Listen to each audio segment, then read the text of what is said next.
that they're looking for. Well, if you think about the issues that people need to deal with, you have to understand compound interest. You have to know what credit scores are all about. If you're going to borrow money to buy a house or to finance something, you've got to be able to deal with the lender. And there are so many of these predatory lenders who've come along and have tried to sell somebody a bill of goods, and because people didn't have the tools they needed, the education they needed, the financial literacy, they sometimes took a deal that was too good to be true. It turned out to be too good to be true, and now they're suffering the pains, and so many of our neighbors are dealing with foreclosures and other kinds of challenges in their lives. So financial education to me is an absolute critical ingredient of teaching people and training people to be a citizen in a really complex financial world. It's a great program. I want to switch gears just a minute and talk about some of your management and talk about our bond rating. You know, it shows our fiscal stability, helps us with future planning and borrowing. I know recently our bond rating was from Standard & Poor's upgraded from AA to AA+. Exactly. Perhaps you could touch upon to the viewers how important it is to have that type of credit rating and what your office has done to exceed that. Yeah, this whole world of bond ratings may seem a little confusing to people, but it's fairly simple. The better we're doing in terms of fiscal management, the better we're doing in terms of our economy, the more investors who buy our bonds are going to want to buy them and save us money on interest. So the fact that we got an improved bond rating to AA+, the highest rating Massachusetts has ever had, not only is going to save us tens of millions of dollars this year, next year, and the year after, but equally important, we sell over $2 billion of bonds into the public marketplace every year. So we're going to have to be a borrower on a regular basis. Why did we get the bond rating? At the very moment that the United States of America's credit rating was cut by Standard & Poor's from AAA to AA+, we're the only state since August 2nd, since the debt ceiling was dealt with in Washington, or that paralysis that we saw all too regrettably, we're the only state to have gotten an improved bond rating. Why? Because we did health care reform this year, because we are doing pension reform this year, because we put money aside in the rainy day fund, which is now approaching $1.5 billion. We're one of only 4 states in the United States that has a rainy day fund or a stabilization fund. It's over $1 billion. And our economy is performing. Now, it may not be performing for everybody. We have 255,000 people out of work, as you and I are talking, and a lot more who are underemployed. But the good news is we're creating jobs at a faster rate than most other states in the country. So the rating agencies and the investors look at us and they say they're living within their means, they're doing reform, they're passing important legislation to save money, they're putting money aside in the rainy day fund, and the economy is performing. We're going to give them a better bond rating and allow us to save money. So it was a big win for the people of this Commonwealth, and cities and towns can piggyback on top of that and save money on their borrowing. So everybody benefits, not just the taxpayers of the Commonwealth more broadly. It's cities and towns that benefit as well. Well, that's great, because other states throughout the country are struggling with the same fiscal problems, and it's a barometer, so to speak, to say how Massachusetts is doing, that we're all working in collaboration, and there's smart planning in all the different branches of government working together. Well, I think you just said it best. It's really a report card on how legislative leadership, how rank and file members of the legislature, I mean, after all, you have to take some difficult votes. Every year there are some difficult votes, but you know that living within our means and being fiscally disciplined and responsible and accountable to the people of the Commonwealth, to the taxpayers, and to the people of your towns and cities that you represent, Quincy and Randolph, that kind of leadership is what people expect out of state legislators, out of treasurers, out of governors, because we're all in this together. That's what we were able to do this year, and that's why we got the improved bond rating.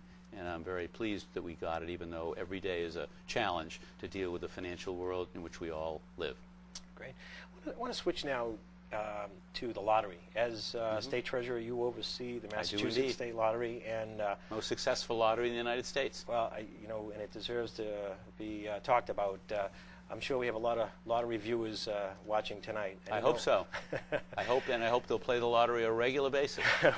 I'm sure they do. And you know, I know we did some lottery reform, but I wanted to give you an opportunity to talk about what your administration has done. Well, the most important thing we did is to be more transparent, to basically tell people who play leadership roles in state government what's going on with the lottery at any moment in time. I think it's important. This is a $4.5 billion business that generated last year almost $900 million of profits. Why is that important? Because it's the single most important source of unrestricted local aid to every city and town in the Commonwealth. That is the lifeline of these cities and towns. And this year we're doing very well. The lottery is up over $50 million in sales this year, having a very solid year. And I hope you'll be able to increase that local aid at some point if those numbers continue all the way through the fiscal year. But just being straightforward with people and letting people know how we're doing, giving people the numbers on a monthly basis. When there's a problem with a game, fixing the problem. You're familiar with a game called Cash Windfall, and Cash Windfall has been in the news quite a bit over the past few months. So we realized that there were some people who were coming in from out of state and trying to game the system in their own way. It was going to be hurting small investors, small ticket buyers, people in Massachusetts. So we said we've got to level the playing field. So we eliminated the ability of any lottery agent to sell more than $5,000 a day worth of tickets, and we eliminated basically the ability of these out-of-state syndicates to come in and grab onto the game and create an unlevel playing field. The most important thing we have going for us at the lottery is the integrity of the lottery. The lottery will be 40 years old next spring, and the lottery's integrity is critical. Yes, new games are important. The new Bruins Stanley Cup game, which is doing well. We have a new raffle game, which I hope people will take a look at. We're going to be selling twice a year, $1 million $20 tickets. It'll produce another $17 million of profit and some big prizes. So the people who play the game win, the new raffle game, the people of the Commonwealth benefit. The main reason why the lottery does so well is because our prize payouts are the highest in the country. We pay over 72% of all the dollars invested in prize payouts. And people who play the lottery regularly know that our payouts are better than most places, and therefore they get a better deal. Also, we're doing a lot of public bidding of contracts, even to a greater extent than we have in the past. We want the people of this Commonwealth to know that every dime of their money we spend is being spent wisely, using as competitive a bidding process as we possibly can. It's the taxpayers' money. They need to know it's being invested wisely. And it's going back to our communities to pay dividends. Exactly. We'll talk a little bit about veterans issues. Our office works quite a bit with those together, and I think we share the same philosophy. If a soldier joins our armed forces and is prepared to put his life on the line to fight to defend our country, they should not be expected to come back home and fight bureaucratic battles to get the services that they deserve. I know your office works with Veterans Bonus Program for our World War II vets, Vietnam vets, and our Korean vets. Can you talk a little bit about the eligibility and how people can find out more information? Well, all of those vets, including Afghanistan and Iraq, and you don't have to have gone overseas to get a Welcome Home bonus. It's called the Welcome Home Bonus Program. If you've served stateside, you're still entitled to a bonus of $500. If you've served overseas in harm's way, you're entitled to a $1,000 bonus. And if people who are listening or watching this show say, gee, I never got that bonus, I never knew about it, they can go on mass.gov/treasury. That's mass.gov/treasury, and I think that site has been up on the screen a couple of times during the show. And they simply go right to the home page. There's a little button for the Veterans Bonus.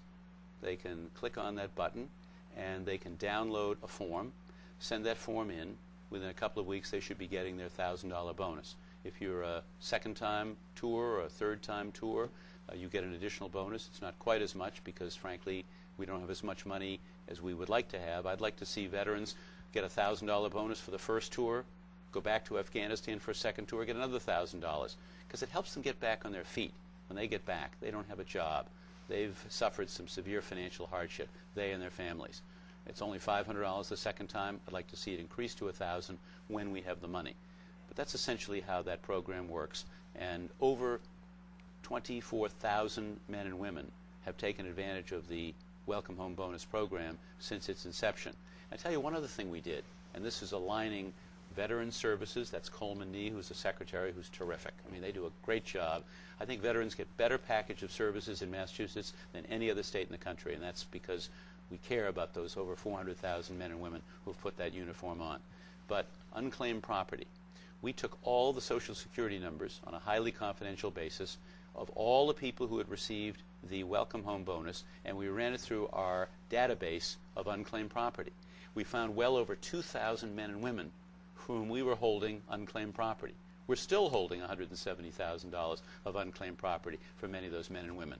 So the bottom line is, if you're a veteran and you're watching the show, go on findmassmoney.com, type in your name. You may very well find that you've got a little bit of unclaimed property in addition to the welcome home bonus. It's just an expression of appreciation on behalf of 6.5 million grateful citizens for the service that you or your loved ones have engaged in as members of the armed forces of this country. That's great.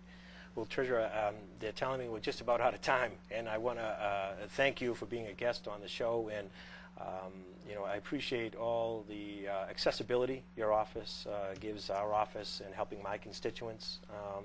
You know, it's great to be able to work with someone like yourself.